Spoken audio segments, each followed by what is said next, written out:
We do this too, we're bringing that fire. Talking real talk, Kentucky's on fire. From bourbon to ball games, we got that flow. On the We Do This Too podcast, yeah, you know.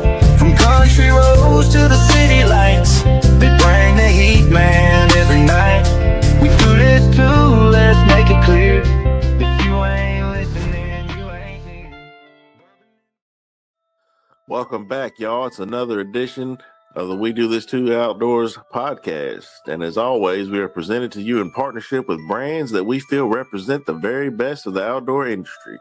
So before we get started, we'd like to give a special shout out to Moultrie Products, Ullers Archery, Threads Custom Bowstrings, G5 Outdoors, Blackburn Apparel Company, Deer Pip Scents and Lures, Vision Clothing, Bluebird Waterfowl Company, Angry Chicken Outdoors, Alps Outdoors, and last but certainly not least, a special shout out to the good folks over at Briley's for leaving a legacy of shooting innovation. Whether you need new cameras to elevate the scouting experience, new arrows, or anything for your archery setups, clothing, scent, or whatever it may be, as a supporter of the podcast, you can use promo code WDTT promo. That's WDTT promo for 15% off anything on the website at ullersarchery.com. Some exclusions may apply. With that being said, let's dive into another episode of the We Do This Too Outdoors podcast with your host, Mr. Courtney Williams. What's up, guys? Welcome to another edition of the We Do This Too Outdoors podcast. I'm your host, Courtney Williamson. I've got a super special guest on today. He has his own rope company, and we'll get into that. It's called the Scrape Rope Company. Mr. Tom, I'm about to butcher this last name. Fleisher? Fleisher, long I. Fleisher, long I. Yeah, you got it. How you doing, buddy? Good, buddy. How are you? I'm doing good. So, been checking out your Instagram, been checking out everything about your company, and like I said, off camera, I have heard of people using, licking branches and stuff like that before, and it seemed like this rope is going to be an absolute game changer in the deer woods. And I can't wait to get my hands on one to try one out. But yeah, we'll get into that here a little bit later, but yeah, man, just introduce yourself, tell us where you're from, and tell us how you first got into the outdoors, man. Okay. Name's Tom Fleisher. Currently residing in southeastern Pennsylvania here, about 45 minutes outside of Philadelphia. Been in this location for the last 10 years now with my wife and 3 kids. But I grew up in the central part of the state, closer to Harrisburg, about 40 minutes northwest of Harrisburg, in a small town out there, very rural setting. I don't believe we had a traffic signal in our county until well past the year 2000. So I could walk out my back door and have access to hundreds of acres. So I grew up, hunting ever since I was 12 years old, hunting, fishing, you name it, had, access at my fingertips. So, and my grandparents lived, right at the bottom of the hill from where I did. So any squirrels or anything like that I shot, my grandfather showed me how to clean them, and my grandmother cooked them for me. So, that just hunting, fishing, riding 4-wheelers through the woods, you name it. I grew up in the 80s, so I was, pre-cell phone. So I spent a lot of time outside. If it wasn't, sports, it was hunting or fishing. That's awesome, man. Pennsylvania, I know a lot of folks out that way. You're Appalachian Mountains? Does it go that far? Yeah. The Appalachian Trail runs through a big part of Pennsylvania here in the eastern part of the state.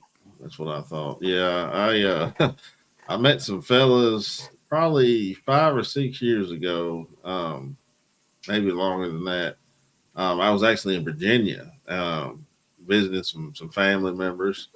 And they were all decked out, camoed out, and whatever. And I was like, "Hey, man, y'all been hunting?" He said, "Yeah, but we've been hunting for something different than what you think we're hunting."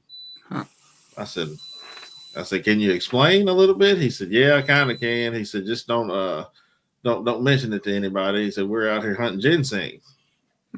I said, "Oh, okay." I said, "Is that a big thing here, I guess, in Virginia?" He said, "Yeah." He said, "Where I'm at in Pennsylvania," he said, "it was highly regulated. So they had to get out of Pennsylvania and go like a little deeper in Appalachians in Virginia and North Carolina kind of to hunt it a little better. But he said there was pretty big money in that stuff. And, Huh. Yeah. I remember watching the TV show and stuff, but made for TV, you never know what to believe and what not to believe. So, but, Right. I know up here a lot of people are into the morels, the mushrooms. A lot of people go out and gather those. Those are quite the delicacy. Yeah, they do quite a bit of that here in Kentucky as well. So Pennsylvania, that's awesome, man. Do you remember anything like your first hunt that you ever went on? I try to ask people about the first hunt they ever been on and how it was and what the experience was like. Yeah, I remember like growing up, my dad hunted when he was younger, and then he stopped for whatever reason. But then as soon as I turned 12, back then you had to be 12 before you could take your hunter safety course and actually hunt here in Pennsylvania. So I remember I was in 4th grade in elementary school. I actually took my hunter safety course in school, and back then we had the first day of rifle season off of school, which was nice. So yeah, I took my safety course, got my license, and my dad took me out. And back then, I had a stand. It was built out of 2x4s, and around 2 trees that were kind of growing up.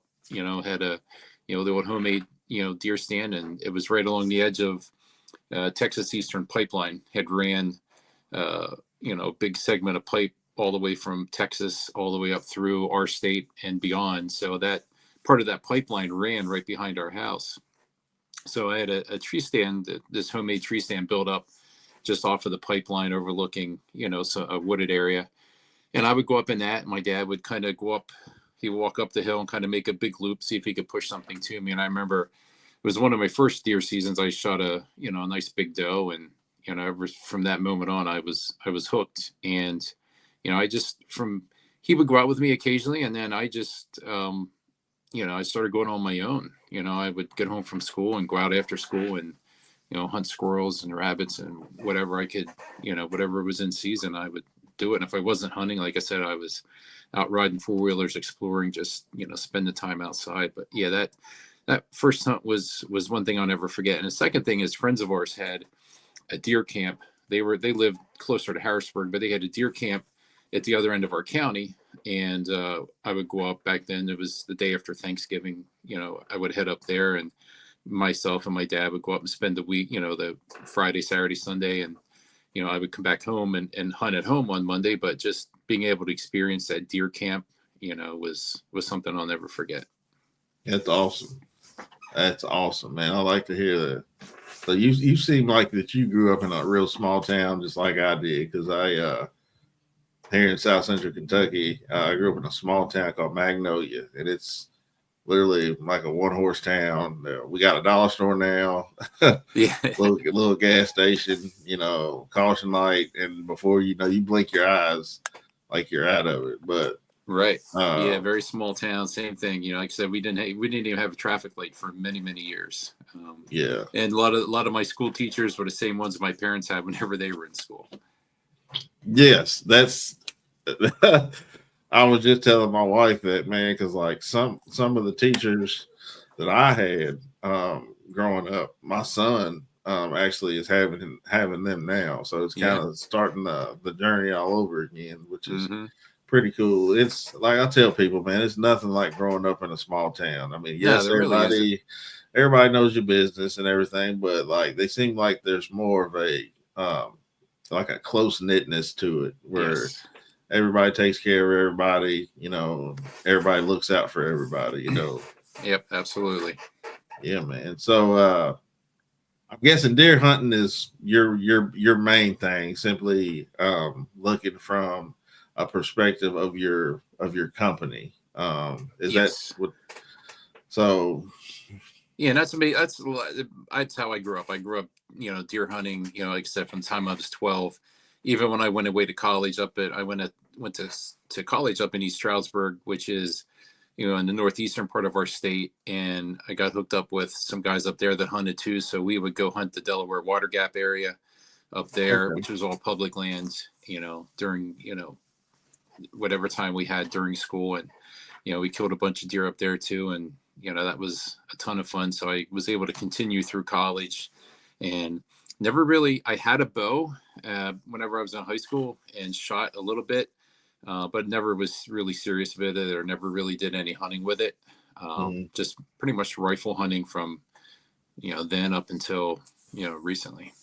I got you. Yeah, that's cool. Because me personally, I grew up hunting small game, and it wasn't until about I got to college when I started branching out into deer hunting, and I got bit with the bug hard.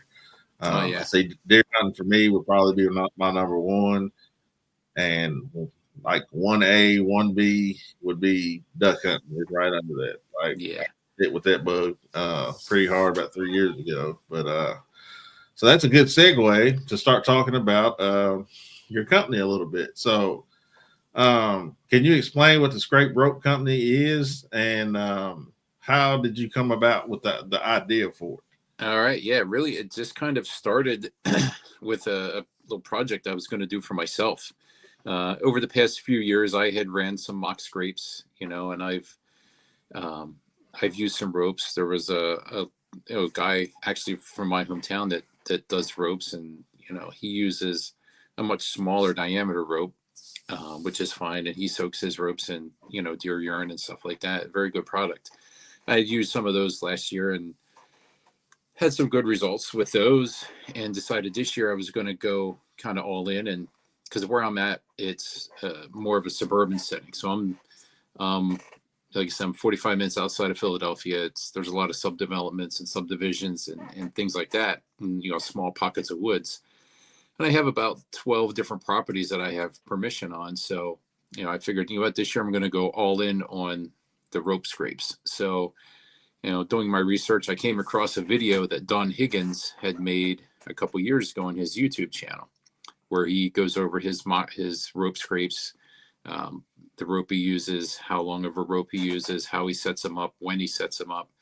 Watch that and decided, I'm going all in on the rope scrapes this year. So I ordered a bunch of rope, all the materials to hang them, and started making some ropes for myself and started putting some out.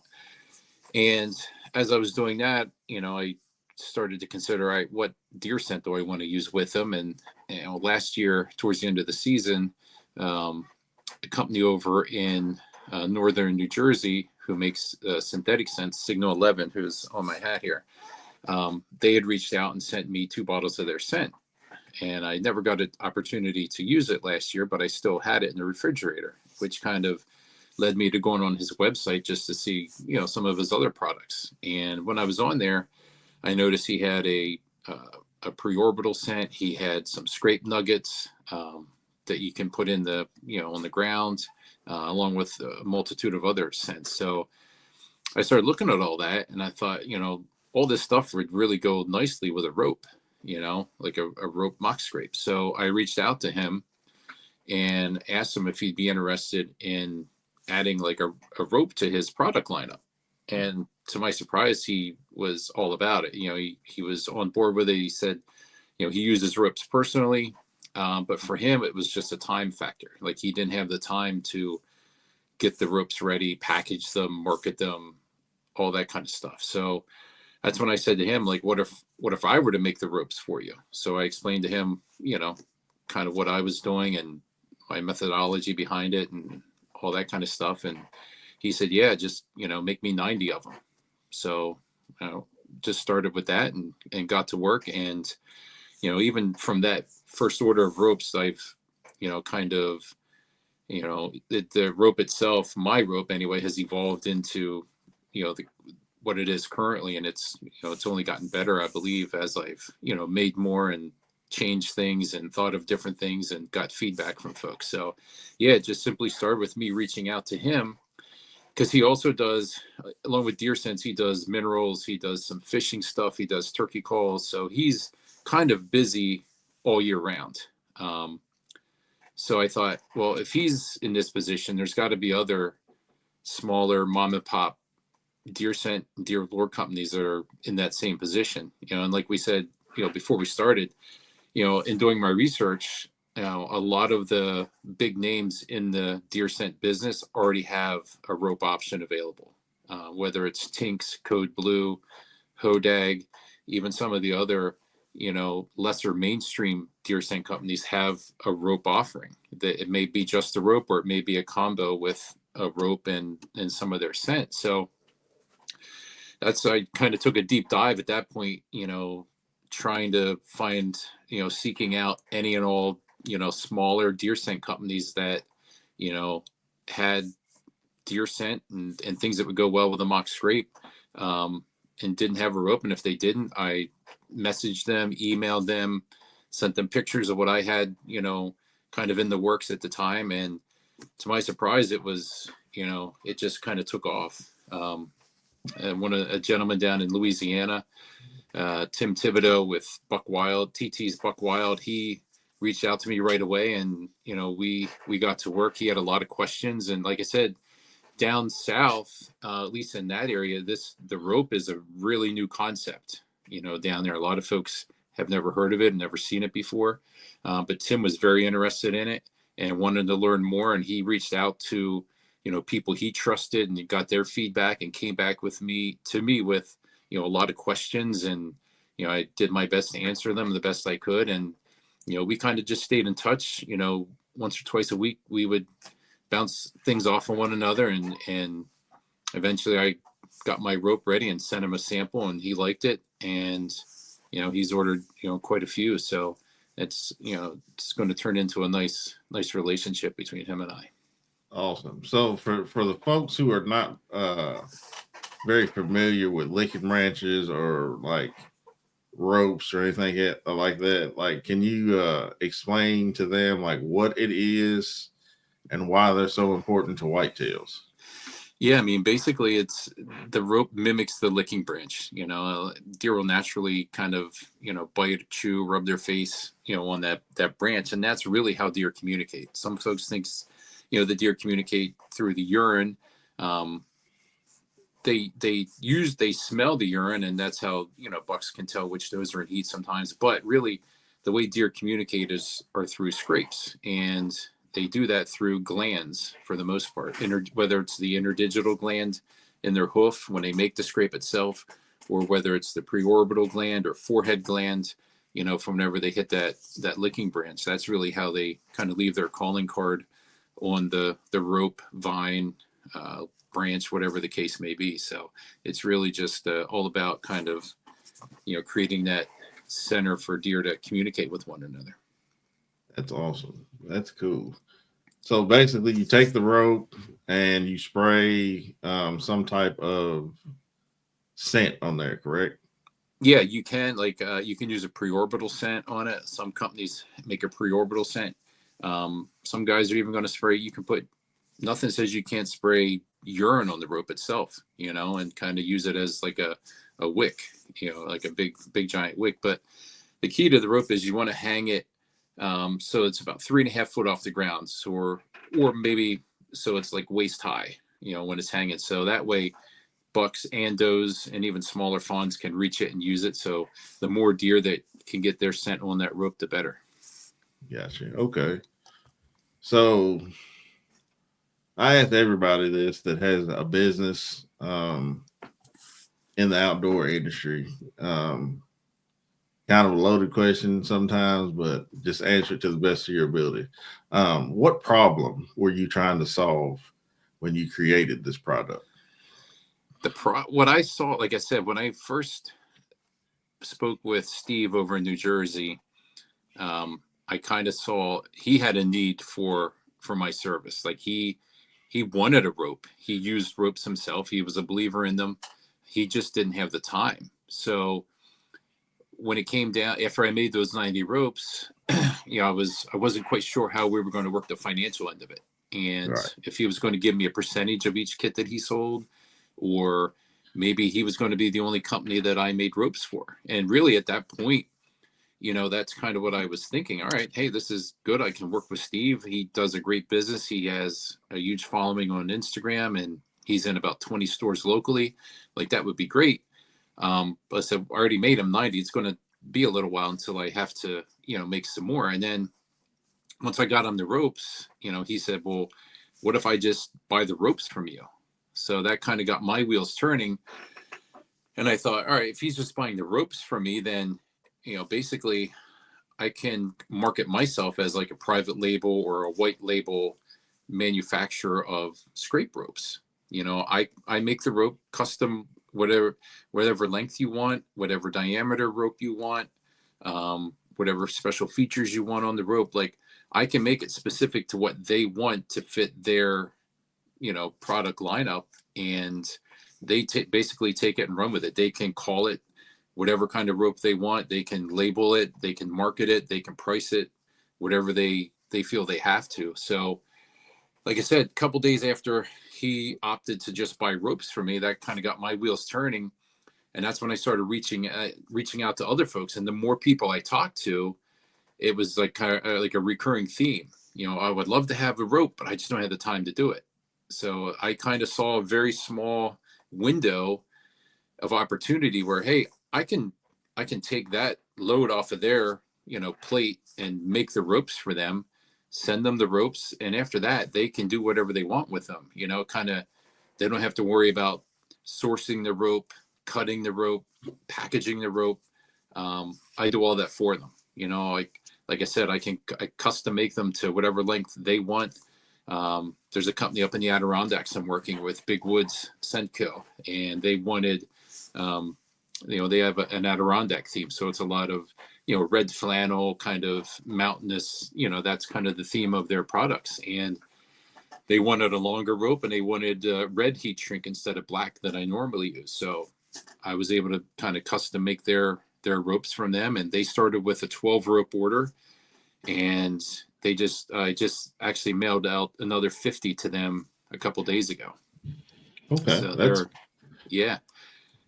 So they're getting great feedback. They're going to have their own section in the Runnings store, is the big store kind of up in their area. They describe it as a Tractor Supply that sells guns, and it's like a kind of a farm, home, outdoor, type store. And they're going to have a whole section, just their products in that store. So they're excited about that. And it's a great opportunity for them and me. So, and they also reached out too. They have their own grunt call, and they were looking for some lanyards for that grunt tube. So they asked me to make those, and I kind of came up with an idea for that and sent them 12 initially, and they liked them. And then I just actually got another 30 ready to go out the door for them tomorrow. That's awesome, man. Well, congratulations with that. And yeah, man, I can't wait to get my hands on one. Just to try it's this in the out. mail. It should be getting to you today or tomorrow or Saturday at the latest, I would think. Sounds good, man. I really appreciate it. But yeah, my pleasure. If any, what were some like early challenges that you faced getting the product off the ground? Was it trying to find rope, or any challenges that you faced? Just lay it down for me. Yeah, when I first started doing my research, pure hemp rope, because that's when you look out there on the market, that's a lot of folks. They advertise that they have pure hemp rope or a hemp scrape rope, and I started looking into that. That was my first choice. And number one, it's very hard to find, and number two, it's very expensive if you can find it. So, and a lot of this is part of where I kind of saw myself fitting in was, can I make a product at a price point that I can pass on to them and have them, because I know a lot of them are in retail locations, whether it's a mom and pop archery store or a mom and pop hardware store that sells some hunting stuff, or is some of the guys I work with are in Shields and some bigger stores like that. So my goal was to give them a product at a price point they could then hand it over to a retailer, because the retailer is going to want 30 to 50% markup on it as well. So I tried to create a product that was reasonably priced for them, that they can make a profit on, as well as, if they have to, get 30 to 50% more out of it through a retailer, they can do that as well. And quite honestly, I don't have a business background.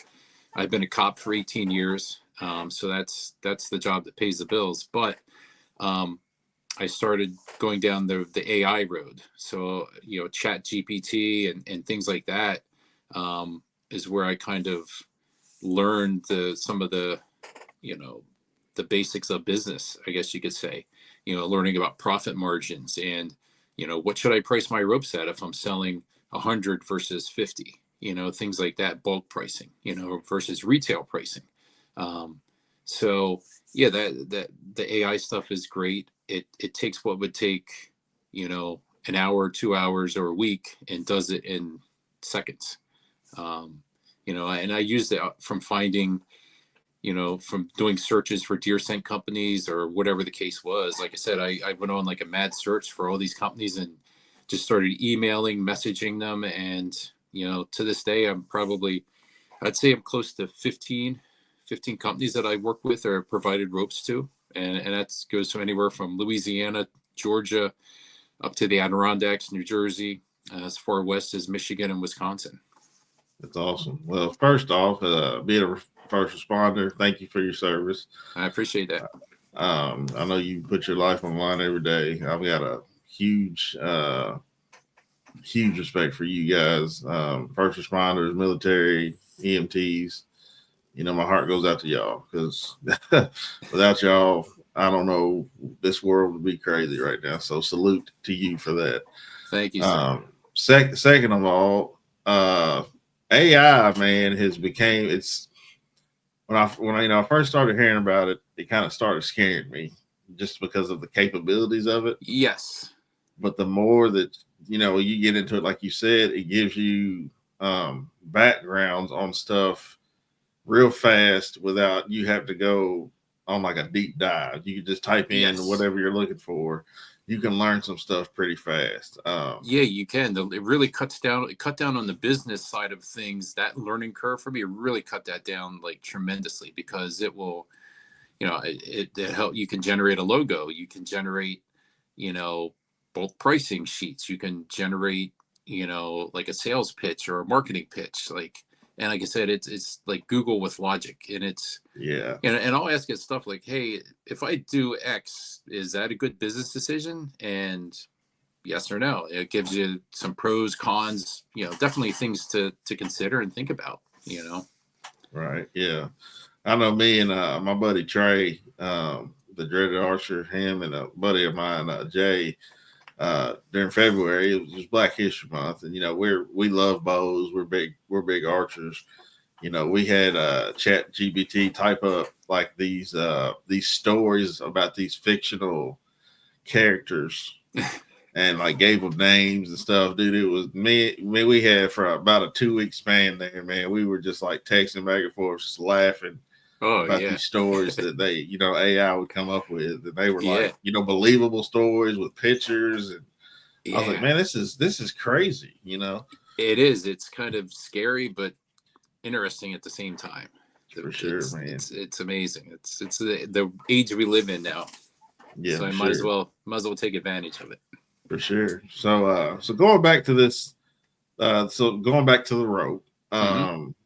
From all your research that you've done and everything that you've been seeing from consumers and everything, do the deer use the rope all the time, or is it like specific times of the year that they use this rope?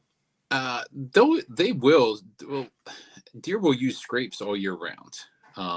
The rope, I'm noticing, not so much now, but come September, October, that's when you're going to see most of the activity. But if you're going to use one, you want to get it set up now.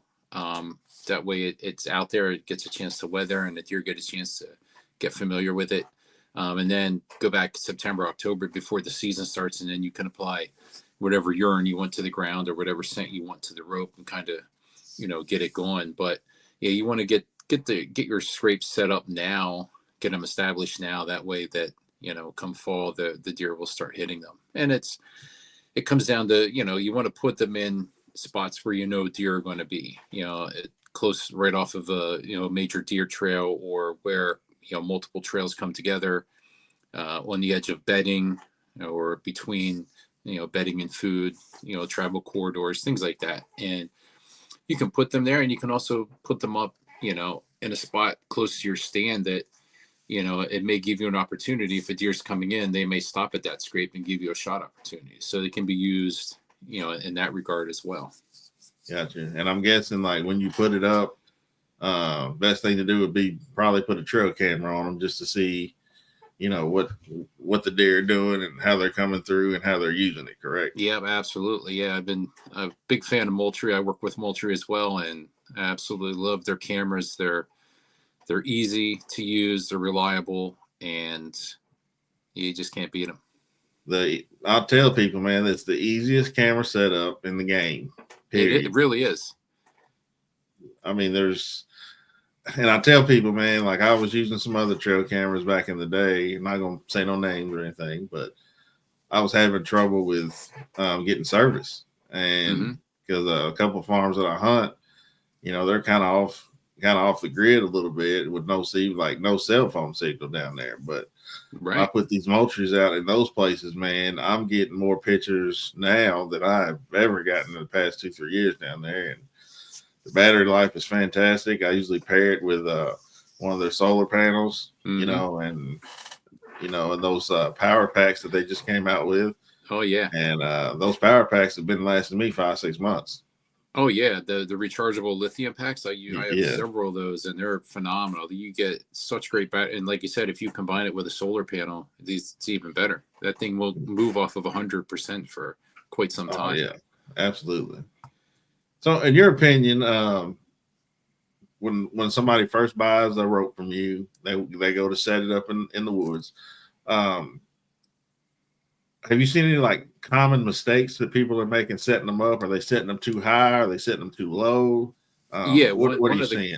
Yeah, one of the common, and I've even done this myself, is just put it up too high. I'll set a rope up and I'll get pictures of, because I run my cameras on video mode, so I'll have deer coming into it, and I can see it's maybe just out of their reach a little bit. So that tells me I need to go back and lower it a little bit more. So yeah, one of the common mistakes would be hanging it too high.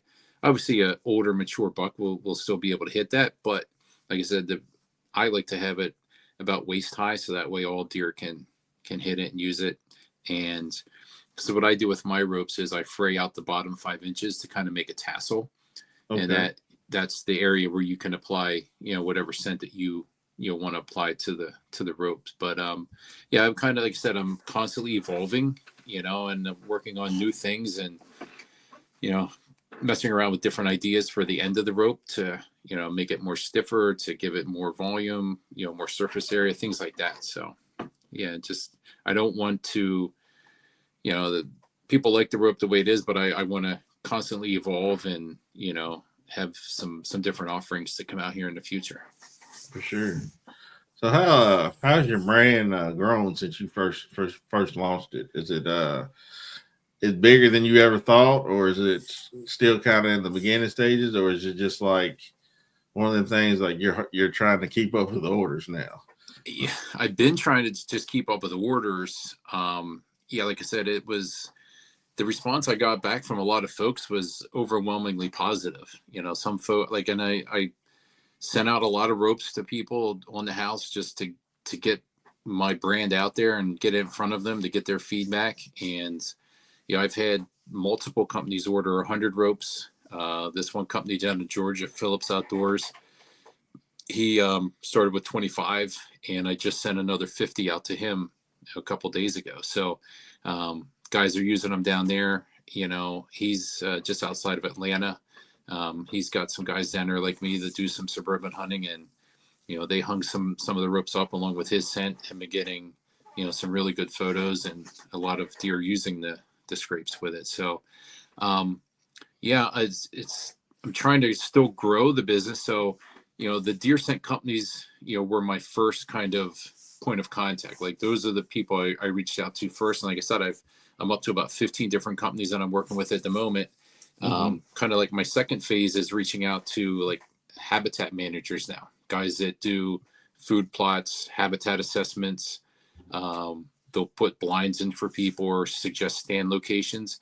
And along with a lot of that type of work goes, mock scrapes. A lot of guys will suggest to clients they put a mock scrape in, here, there, or wherever on the property. So that's my next phase. I've reached out to, multiple ones of those, and I'm working with a company out in Nebraska, Deerscape.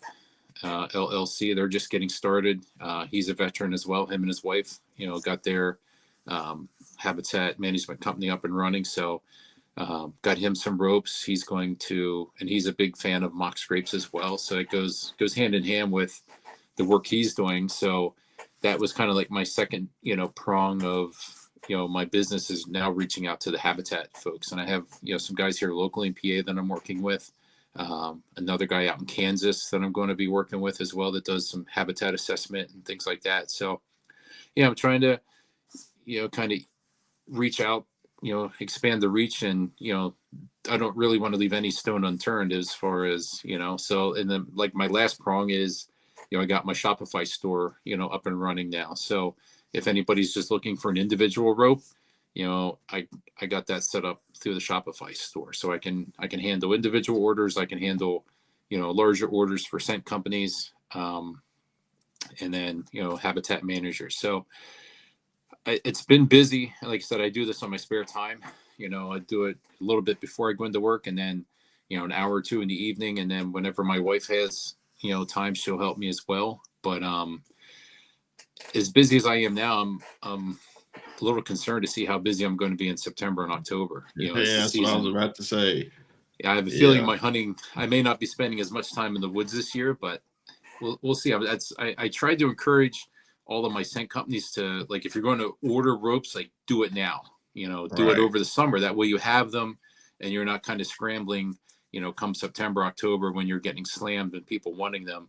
And then I'm backed up with, having to make a couple hundred ropes for, 4 or 5 different folks. Right. Yeah.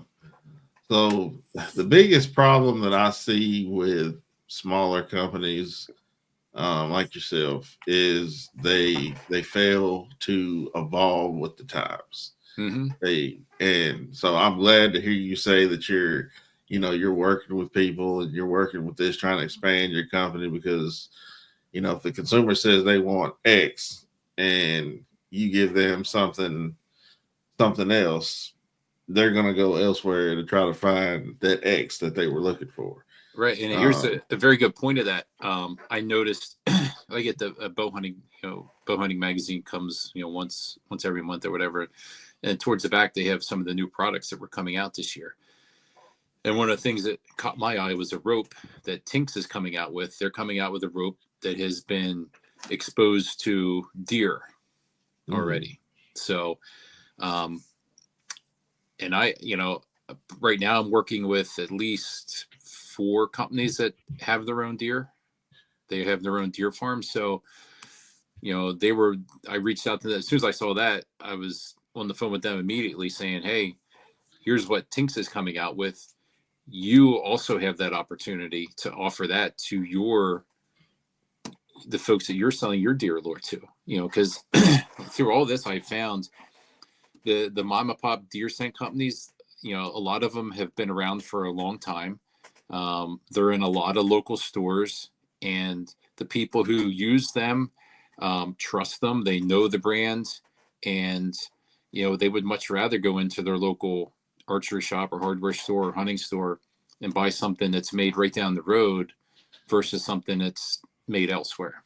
And, for that reason, a lot of these deer scent companies have a very loyal following. And some of them have been around, for so long that, parents and grandparents used, this scent back whenever they were hunting, and it kind of gets, passed down the line, So, yeah, it's the thing. I'm trying to, the niche I saw was having giving these smaller deer scent companies a product that they can compete with the bigger brands on the market and still be very competitively priced. Right. Yeah. Me and Trey, we kind of have the same mindset when it comes to this. So, like, when we go to some of these outdoor shows, you got your big names there. Of course, they're going to make their money. Like the NWTF, I go every year with my family. It's kind of a family tradition. So now, so we walk in, you'll see the Moultries, you'll see the Will Primos, you'll see the Bone Collectors, you'll see Tinks, you'll see all these big names. What I like to do, and me and Trey, like, we go to the corners. We go to the mom and pop, the little ones. pick their brain because, eventually me and Trey, we're going to start having our own, he's already got some t-shirts and stuff that he makes now. Yep. So I'm kind of picking his brain about stuff to do when I release my merch. Yeah. So I like to go to those little mom and pops and kind of pick their brains like, hey, how did you get started? And, tell me a little bit about your company and this, because, I feel like 95% of people, when they come to these shows, they go straight to the big boys. Oh yeah. And they're buying stuff off the table, which you might have a little guy in the corner that makes a 10 times more better product than them, but they don't have the name that the big one has. Exactly. And they just pass them up just because, I don't know who they are, Right. Yeah, you never heard of them, or you never heard of them, or whatever the case may be. Yeah. So I like me and Trey like to go and talk to those little guys because you got to start somewhere. We're starting small, and we don't have the big, the money that some of these big companies have. So you got to start small. You got to give the consumer something that they're looking for, and you've got to stay consistent with it.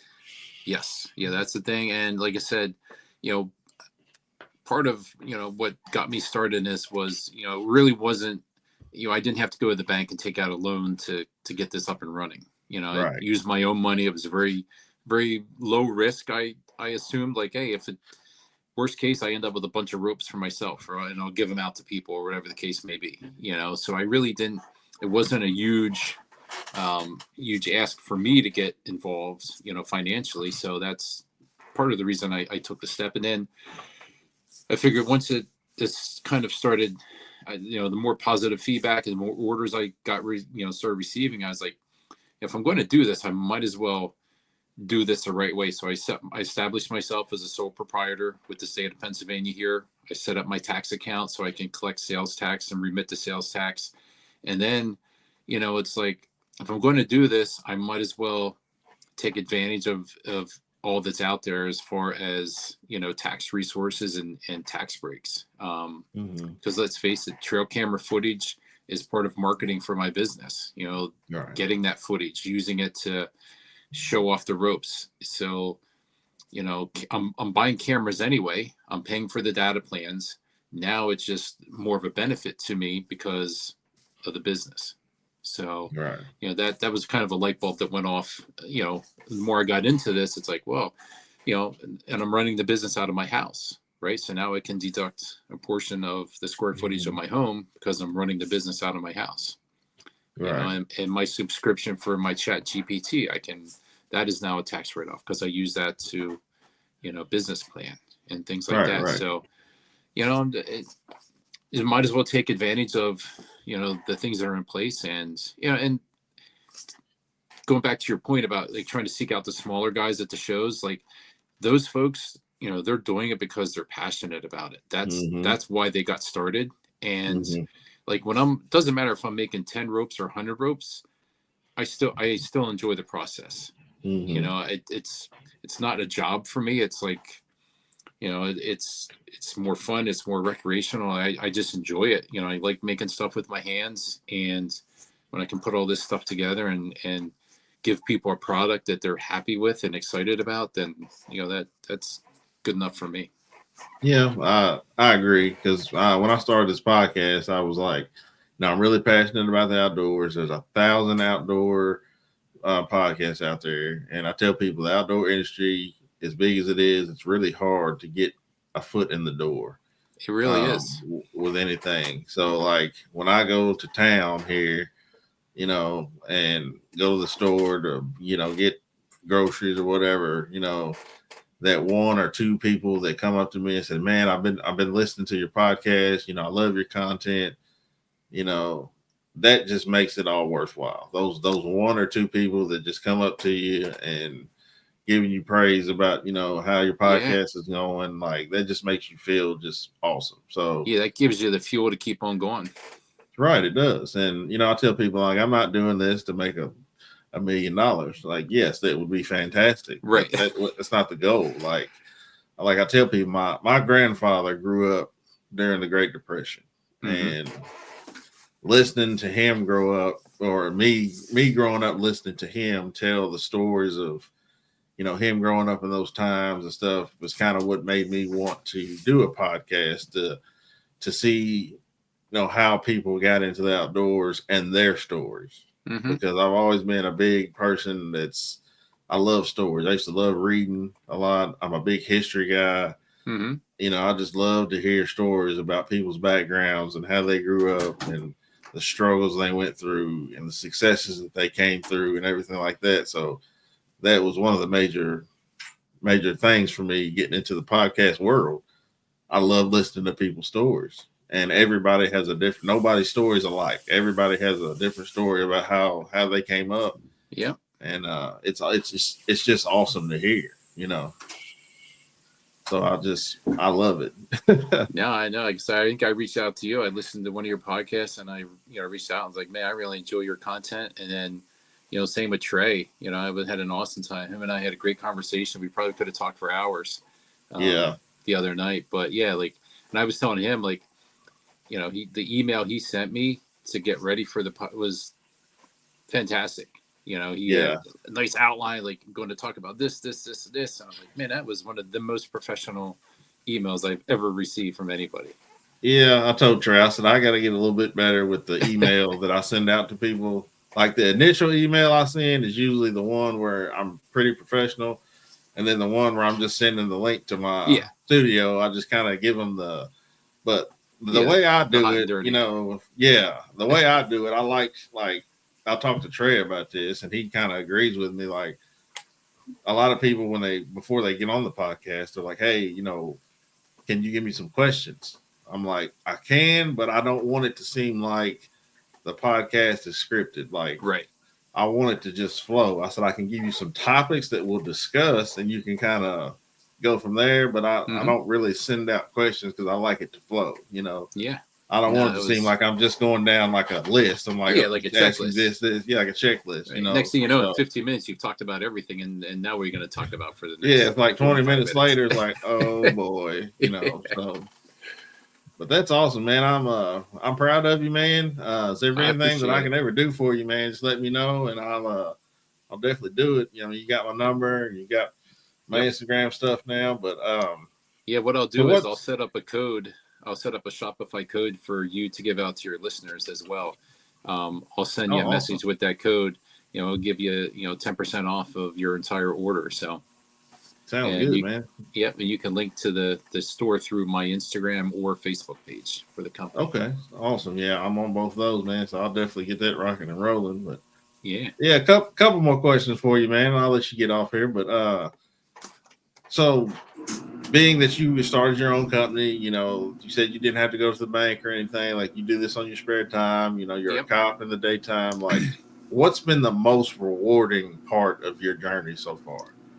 Just all the positive feedback from guys, seeing, like on Facebook, Instagram, whatever the case may be, seeing, pictures with my rope in it and guys saying, hey, I really like this attachment. Like, it's super easy. Like anybody can do it. Like, I love how the rope came packaged, cause I